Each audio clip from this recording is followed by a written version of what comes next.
안녕하세요. 말씀을 굽는 시간의 오일기 목사입니다. 네, 오늘 화요일 아침인데요. 이 아침에도 하나님의 말씀 가지고 은혜 나누게 되길 소망합니다. 오늘 하나님께서 우리에게 주신 말씀 창세기 39장의 말씀입니다. 18절에서 23절까지의 말씀인데요. 제가 하나님의 말씀 봉독합니다. 이 말씀을 봉독할 때에 살아계신 하나님의 음성을 들으시게 되길 바랍니다. 하나님의 말씀입니다. 내가 소리질러 불렀더니 그가 그의 옷을 내게 버려두고 밖으로 도망하여 나갔나이다. 그의 주인이 자기 아내가 자기에게 이르기를 당신의 종이 내게 이같이 행하였다 하는 말을 듣고 심히 노한지라. 이에 요셉의 주인이 그를 잡아 옥에 가두니 그 옥은 왕의 죄수를 가두는 곳이었더라. 요셉이 옥에 갇혔으나 여호와께서 요셉과 함께 하시고 그에게 인자를 더하사 간수장에게 은혜를 받게 하시며 간수장이 옥중 죄수를 다 요셉의 손에 맡김으로 그 재반 사물을 요셉이 처리하고 간수장은 그의 손에 맡긴 것을 무엇이든지 살펴보지 아니하였으니 이는 여호와께서 요셉과 함께 하심이라. 여호와께서 그를 범사에 형통하게 하셨더라. 아멘. 네, 오늘도 이 말씀 가지고 하나님의 은혜 나누게 되길 소망합니다. 이 요셉의 삶은 참 재미난 것 같습니다. 요셉을 이야기했을 때 우리가 어떤 얘기들을 나눴었냐면 이 요셉에게 하나님과 그 다음에 야곱의 사랑이 임했을 때 이 요셉은 어떤 사람이었냐면 자기 바로 위에 있는 사람에게 인정받기 위한 삶을 살았던 사람이다. 이렇게 나눴었죠. 어제 영상에서. 그래서 형들과 함께 있었을 때 이 요셉은 누구만 생각했냐면 아버지만 생각했기 때문에 형들의 잘못을 다 아버지에게 고에 바치는 사람이었습니다. 근데 그러니까 이제 형들이 어렵죠. 그것만으로도 형들이 어려운데 이 요셉이 하나님의 그 꿈을 봤습니다. 근데 신앙의 성숙은 말의 성숙인데 요셉이 말의 성숙이 없었던 사람이어서 이 꿈을 무분별하게 나누는 것이죠.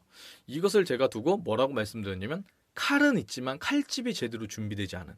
그래서 이 칼집이 칼을 제대로 보호해서 담아두지 못하니까 칼이 자꾸만 다른 사람들 찔렀던 거예요. 그 칼에 찔렸던 형들이 그 말에 어려움을 당했던 형들이 요셉을 미워하고 시기했기 때문에 애굽으로 팔아버립니다. 그러니까 자기 위에 있는 딱 한 사람에게 인정받는 것 말고 딴 거는 신경 쓰지 못했던 요셉이 그런 잘못을 저질러서 애굽 가운데에 넘어왔을 때 그 여러 가지 과정 가운데에 애굽이 아니라 요셉에게 참 놀라운 변화가 생겼다라고 어제 영상에서 나눴어요. 그 변화를 이렇게 딱 보면은 어떤 변화냐 이랬을 때 위에 있는 사람에게 인정받으려고 하던 요셉이 이때부터 드러나는 모든 부분에서도 윗사람에게 이쁨 받는 건 동일합니다. 근데 이때부터는 뭔가 다른 부분이 있는데 아마도 요셉은 하나님께서 동행하시는 것을 보고 요셉이 또한 하나님과 동행을 결정했을 때 사람이 아니라 이제는 하나님께 인정받으려고 하는 하나님 앞에서 생활하는 요셉이 되었다라고 어제 말씀 가운데 나눴었죠. 그랬기 때문에 죄의 유혹 가운데서도 이겨낼 수 있었다라고 이렇게 나눴었습니다. 사실은 보디발의 아내의 이 유혹 가운데 이 요셉이 승리한 것은요. 개인적인 어떤 죄의 유혹을 이기는 성도로서의 그런 적용으로 이걸 바라보기보다는 교회의 승리라는 의미로 사실 이것을 바라볼 수 있습니다. 예수님의 승리에 대한 부분을 이렇게 얘기했을 때 우리가 그 예수 그리스도의 그 승리를 믿음 가운데 구원 얻은 자로 말미암아서 함께 예수님의 승리에 동참하게 되는 것처럼 요셉은 이스라엘 구원자로 하나님께서 선택한 사람이거든요. 그러니까 우리 성도들 가운데 그 예수님의 승리와 비슷한 의미를 이 가운데 찾을 수 있는 것이죠. 어제 그런 말씀이었어요. 내용이 보디발의 아내의 유혹 가운데 그것을 이겨낸 요셉. 자, 그 다음에 어떻게 됐을까요? 오늘 이제 말씀에서 그 부분이 나오는데요. 이 아내가 원래는 자기가 유혹했는데 이 요셉이 유혹에 넘어가지 않으니까 다 아시죠? 예, 보디발에게 가가지고 요셉의 옷을 이렇게 보고서 요셉이 나를 이렇게 하려고 했어요. 그러면서 이제 내가 소리를 질렀더니 도망갔어요. 옷을 여기 두고 이렇게 라고 얘기합니다. 근데 여기서 참 재미난 게 요셉의 삶에 있어서 옷이 가지는 문학적인 요소들이 있습니다. 요셉이 이야기를 할 때 처음에 아버지가 채색 옷을 입히죠. 이게 뭐냐면 아버지의 권위와 사랑이 누구에게 있냐면 요셉에게 있는 겁니다. 그렇죠? 그래서 채색 옷을 입힌 거예요. 그래서 그렇게 되면은 올라가는 거예요. 요셉이 지위가 이렇게 올라가는 거예요. 아버지의 사랑 가운데 이렇게 올라간 거예요. 형들보다 위에 있는 거죠. 네. 권력과 권위가 있는 겁니다. 어떻게 보면. 근데 그 다음에 형들이 그걸 어떻게 해요? 옷을 벗겨버립니다. 보면은 그러고 나서 어디로 파냐면 애굽으로 파는 거죠. 자, 그러니까 옷이 그런 의미가 있다는 거예요. 오늘 읽은 이 39장에서 보디발이 요셉에게 어떤 옷을 입혔다라는 얘기는 없어요. 다만 이제 자기 집안의 모든 대소사를 관장하게 했다는 거죠. 그게 사실은 옷을 입은 거랑 똑같은 의미거든요. 근데 보면은 이 보디발의 집에서 떠나게 되는 상황일 때 어떤 일이 발생하냐면 이 옷을 두고 나오는 거예요. 누구의 손에 있냐면 지금 그 옷이 보디발의 아내의 손에 있었던 거죠. 이거 자체가 뭐냐면 요셉이 다시 한번 그 자리에서 떨어지게 되는 부분을 충분히 알 수 있는 문학적인 양식으로 지금 이렇게 표현이 된 겁니다. 네. 재미난 건 그래가지고 이 뒤에 부분 또 보면 어떻게 되냐면 그 바로가 요셉을 국무총리로 세워주잖아요. 그때 또 뭘 하냐면 세마포 옷을 입혀요. 네, 다시 권력을 잡게 되는 거죠. 다시 한번 힘을 얻게 되는 것이죠. 다시 한번 그 위치에 올라가게 되는 겁니다. 옷이라는 것이 굉장히 어떤 중요한 뭐랄까 문학적 양식으로 요셉의 삶 가운데 이렇게 있는 것이죠. 네, 참 재미난 부분인 것 같아요. 근데 참 재미난 것은 무엇이냐면요. 이 옷을 벗고 입고 그러니까 권력 가운데 여러 가지 험난한 상황을 맞이하고 다시 한번 일어나는 그 모든 과정 가운데에 이렇게 요셉이 이겨낼 수 있었던 이유는 뭐냐면 하나님께서 그와 함께 하셨기 때문입니다. 그렇죠? 그래서 마지막 마지막 절에 보면 23절에 보면은 이는 여호와께서 요셉과 함께 하심이라 이렇게 써 있습니다. 여호와께서 그를 범사에 형통하게 하셨더라 이렇게 써 있어요. 그러니까 하나님께서 함께 하셔서 요셉을 축복하시고 형통하게 하셔서 다시 한번 계속해서 올라오게 되는 겁니다. 하나님 그 섭리 안에서. 그런데 참 재미난 것은 무엇이냐면요. 우리가 이 부분에서 이 요셉의 옷에 관련된 부분을 볼 때 두 가지를 알 수 있습니다. 하나는요. 하나님께서 형통하게 하시는데 이 형통 관련된 부분에서 두 가지 알 수 있는 게 첫 번째는 하나님께서 함께 하신다. 우리가 주님을 믿을 때 주님께서 우리와 함께 하시죠. 그죠? 아멘. 근데 이제 그때의 주님이 우리와 함께 하셔서 우리를 형통하게 하시는 줄도 여러분 믿으십니까? 그렇죠. 요셉을 형통하게 하신 것처럼. 근데 이제 문제는 뭐냐면요. 이 형통은 첫 번째 세상이 생각하고 얘기하는 형통과는 다른 것 같습니다. 네. 확실히 세상이 얘기하는 그 형통과는 달라요. 네. 두 번째. 왜 그게 다르냐 설명해야 되는데 왜 다르냐면 보면은 세상에 얘기하는 형통 안에 있다라면 우리에게 안 좋은 일이 생기면 안 되잖아요. 그쵸? 안 좋은 일이 생기면 안 돼요. 세상이 얘기하는 형통은 그냥 돈이 많고 건강하고 아무 문제가 없고 막 이런 걸 얘기하는 거니까. 근데 하나님 안에서 우리가 받는 그 형통은요. 결국에는 뭐 안에서 그 일이 이루어지냐면 고난과 회복이라고 말하는 옷을 벗고 입는 부분의 사건의 연속성상에서 하나님의 형통이 이루어진다는 거예요. 이거를 좀 어렵죠. 이걸 쉽게 얘기하면 하나님께서 우리 형통하게 하심에도 불구하고 고난이 있고 우리 삶에 역경이 있다는 얘기입니다. 오늘 요셉의 삶을 봐도 알 수 있습니다. 하나님께서 요셉과 동행하셔서 형통하게 하시죠. 근데 어떤 일이 일어나나요? 억울하게 누명을 쓰게 되는 거예요. 억울한 일을 당하는 거예요. 시련을 당하는 거예요. 어려움이 있는 거예요. 요게 참 우리의 삶 가운데서도 이런 일들이 있기 때문에 우리를 어렵게 하고 지치게 할 때가 있습니다. 하나님께서 내게 복 주시고 형통하게 하시는데 내 삶 가운데 고난이 있다는 거예요. 내 삶 가운데 여전히 어려움이 있다라는 겁니다. 우리가 그 가운데에 믿음을 가지고 그런 고백들을 하곤 하죠. 지금은 어렵지만 먼 미래에 하나님께서 이 모든 상황을 역전케 하시고 이 하나님께서 이 결과론적으로는 우리를 세워주실 것이다. 뭐 그런 것들을 봅니다. 네. 근데 여기 두 개 사이에 괴리감이 있죠. 지금 현실의 어려움과 먼 미래적인 부분에서의 하나님의 응답에 대한 확신. 이 두 가지 부분의 괴리감이 굉장히 크게 있습니다. 현실과 해결의 사이에서 우리가 지금 있는 것이니까요. 그리고 때때로 우리는 문제가 일어났을 때 이 바로 앞에 하나님의 응답이 바로 있길 원하지만 왜 이런 간격이 생기냐면 하나님께서는 늘 우리가 생각하는 것보다 한 박자 늦게 응답을 해주십니다. 왜냐하면 하나님의 관심이 단순한 사건의 해결에 있는 것이 아니라 요셉의 삶을 바라봐도 똑같은데 우리 자신에게 하나님의 관심이 있기 때문에 그래요. 그러니까 그분의 자녀인 우리들을 하나님이 아끼셔서 이 모든 시간들을 통해서 이 간극을 통해서 우리를 연단하시고 빚어가시는 것이죠. 그럼 이때 빚어지는 것은 무엇일까요? 우리가 이 두 가지 사이 현실의 어려움과 먼 미래적인 부분의 응답 사이에서 이것을 견뎌내고 이겨내고 극복할 수 있으려면은 어떤 연단을 받아야 되냐면, 그죠? 그게 중요하죠. 무엇의 연단입니까? 이게 되게 중요한데 그 무엇이 무엇이냐면 믿음입니다. 믿음. 나의 삶 가운데 하나님께서 형통하게 하신다. 그리고 그 하나님께서 나와 동행하신다라는 그 믿음이 현실의 어려움과 먼 미래의 응답 사이에 있는 그 간격의 시간을 버텨내고 견디게 만들어주는 것이죠. 만들어주는 것이죠. 자, 그래서 이런 관점에서 믿음이라고 할 때 이 믿음을 뭐라고 얘기할 수 있을까요? 인생을 이렇게 얘기할 수 있지 않을까요? 인생은요, 결국에 손의 문제입니다. 손의 문제.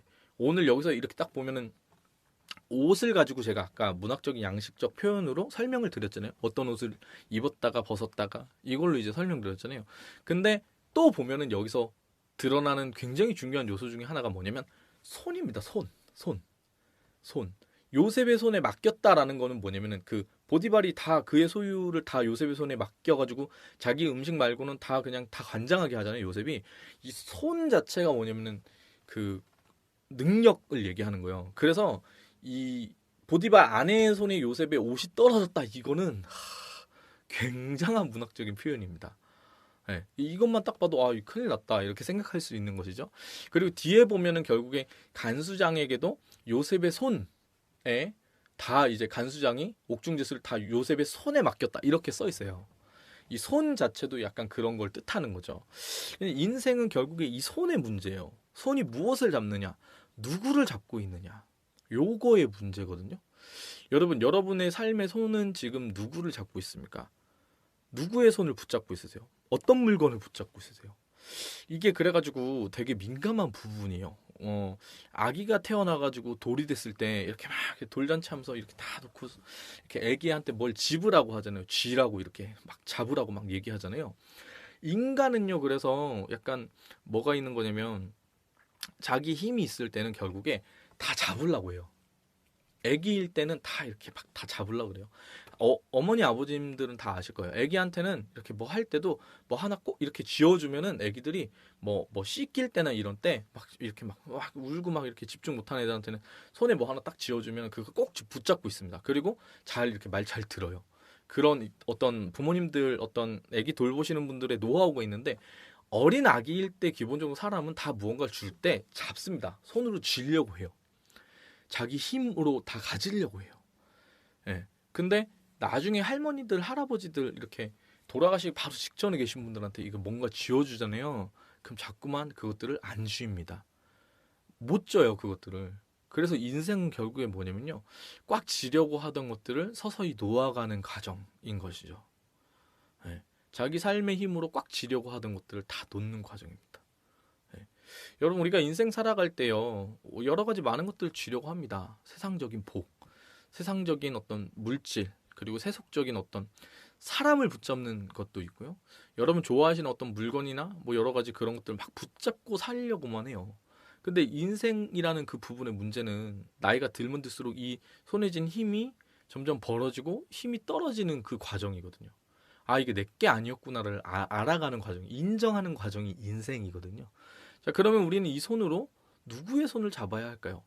우리가 하나님의 은혜를 받을 때 우리 손에 쥐고 있는 것들을 놔야지만 하나님의 주시는 것들을 잡을 수 있다. 제가 언젠가 그런 것도 나눴었죠. 손의 문제가 사실 그런 문제예요. 그러면 이 편손 가운데 우리가 쥐고 있었던 거, 뭐 돈을 쥐고, 뭐 물건을 쥐고, 사람을 쥐고 있었던 이것을, 어떤 지위를 쥐고 있었던 이것을, 명예를 쥐고 있었던 이것을, 자존심을 쥐고 있었던 이것을 딱 놓을 때 하나님께서 주시는 것은 그럼 무엇일까? 이렇게 보면 하나님이 그 손으로 우리의 손을 붙잡아 주십니다. 붙잡아 주세요. 함께 하신다는 얘기죠.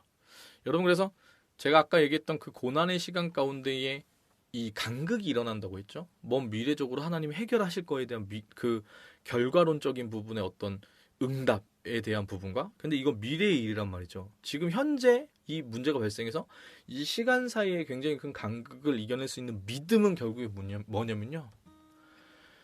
주님 손을 붙잡는 겁니다. 여러분, 그게 믿음입니다.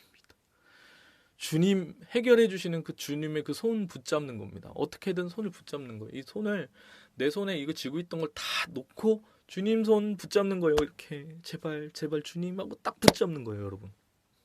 여러분, 주님 손을 붙잡는 겁니다. 여러분 지금 누구의 손 붙잡고 있으세요? 주님 손 붙잡고 있으세요? 주님 제발 내 손 좀 잡아주세요 하고 이렇게 고백하고 계십니까? 제가 아는 형님 그 나영환 전도사님의 노래 중에 내 손 좀 잡아주세요라는 찬양이 있어요. 꼭 한번 들어보세요. 제가 아직까지 그 막 영향이 많지는 않아가지고 이걸 얼마나 들어보실지 모르겠지만 나영환 전도사님의 손 잡아주세요라는 찬양이 있어요. 노래 가사가 되게 엄청나요. 내 손 좀 잡아주세요. 이거 진짜 너무 제가 처음 들었을 때 소름 돋을 정도로 은혜가 됐던 찬양인데 여러분 믿음이라는 게 뭐라고요? 주님의 그 손 붙잡는 것이 믿음입니다.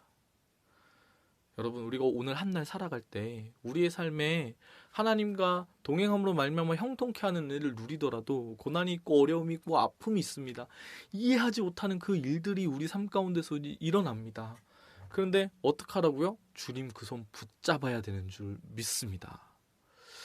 제가 인생 가운데 참 어려운 일들이 많이 있었어요. 왜 없었겠어요? 여러분들 많으셨잖아요. 근데 제가 정말 인생 가운데 힘들고 어려운 상황 가운데 제가 바라고 기대했던 건 딱 하나밖에 없거든요. 제가 목사 될 때도 딱 한 가지 소망만 있었어요. 계급장 다 떼고 하나님 진짜 잘 믿고 싶습니다. 예수님 진짜 잘 믿고 싶습니다. 그런데 나이가 먹어가면 먹어갈수록 그게 너무 힘든 거예요. 너무 힘든 거예요. 저도 사람이니까 자꾸 돈이 보이고 사람이 보이고 왜 안 그랬겠어요.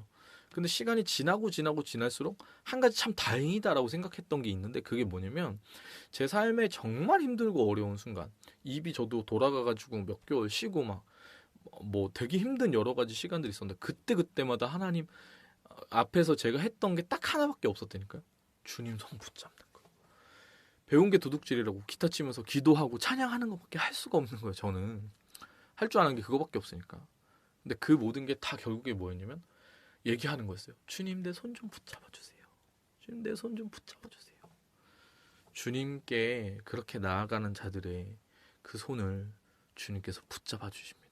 인도해 주십니다. 여러분 우리가 인생 살아갈 때 그 제가 아까 얘기했던 현실의 어려움과 뭐 미래의 응답 사이에 있는 그 인고의 시간 가운데 겪게 되는 어려움 때문에 때때로 우리가 많은 순간 하나님을 찾아가는 걸 두려워합니다. 내 상황을 하나님께서 해결 안 해준다고 생각하거든요. 내 상황을 하나님께서 만드셨다라고 생각할 때가 있어요. 욥기를 보아도 그런 느낌을 가지게 되는 여러 가지 성경의 어떤 그런 이야기들이 많이 있기 때문에. 근데 여러분, 하나님 그 손을 언제나 우리 가운데 펼쳐주고 계신 분이십니다. 그 두 팔을 언제나 벌리고 계신 분이시고요. 그 관심이 우리 가운데 온전히 있으신 분이십니다. 그래서 그 하나님은 나의 하나님이다 라고 이야기할 수 있는 것이죠. 여러분, 오늘 여러분 어떤 마음이십니까? 오늘 여러분 힘으로 살아가실 수 있으시겠어요?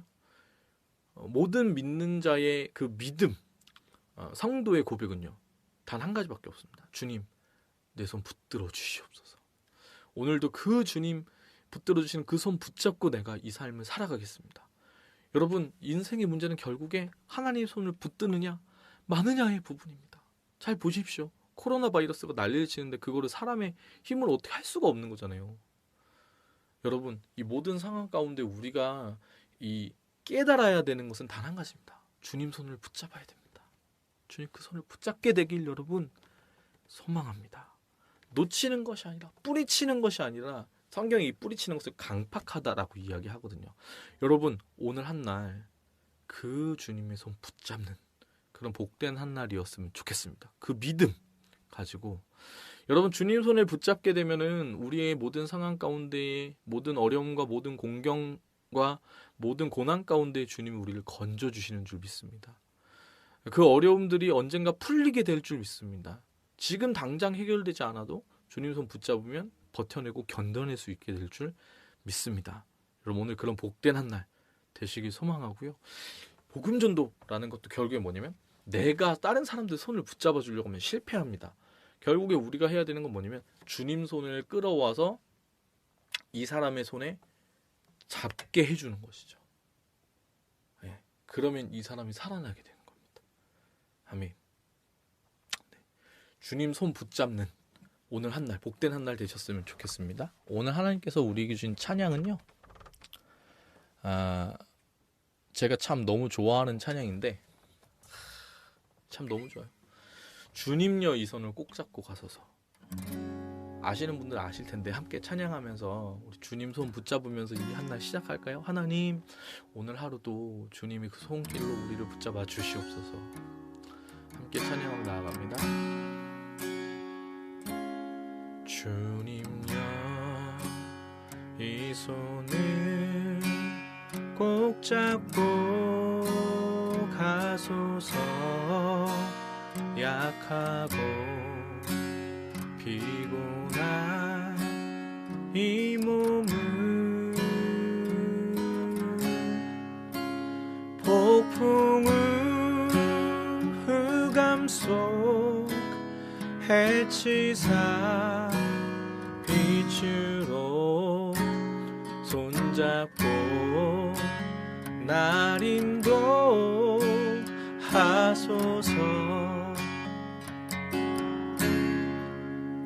인생이 힘들고 고난이 겹칠 때 주님여 날 도와 주소서. 외치는 이 소리 귀 기울이시사 손잡고 날 인도하소서. 한 번 더 찬양할까요? 주님여 이 손을, 주님여 이 손을 꼭 잡고 가소서. 약하고 피곤한 이 몸은 폭풍우 감속 해치사 빛으로 꼭 잡고 날 인도하소서. 인생이 힘들고 고난이 겹칠 때, 인생이 힘들고 고난이 겹칠 때 주님여 날 도와 주소서. 외치는 이 소리 귀 기울이시사 손잡고 날 인도하소서.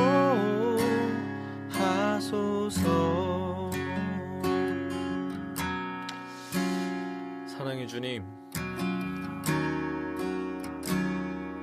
오늘 한날 아버지 하나님 살아갈 때에 우리의 손이 하나님이 그 손 붙잡는 삶, 주님 인도하시는 그대로 우리를 붙잡으시는 그 주님 손길 놓치지 않고 살아가는, 그렇게 걸어가는 복된 한 날 될 수 있도록 인도하여 주시옵소서.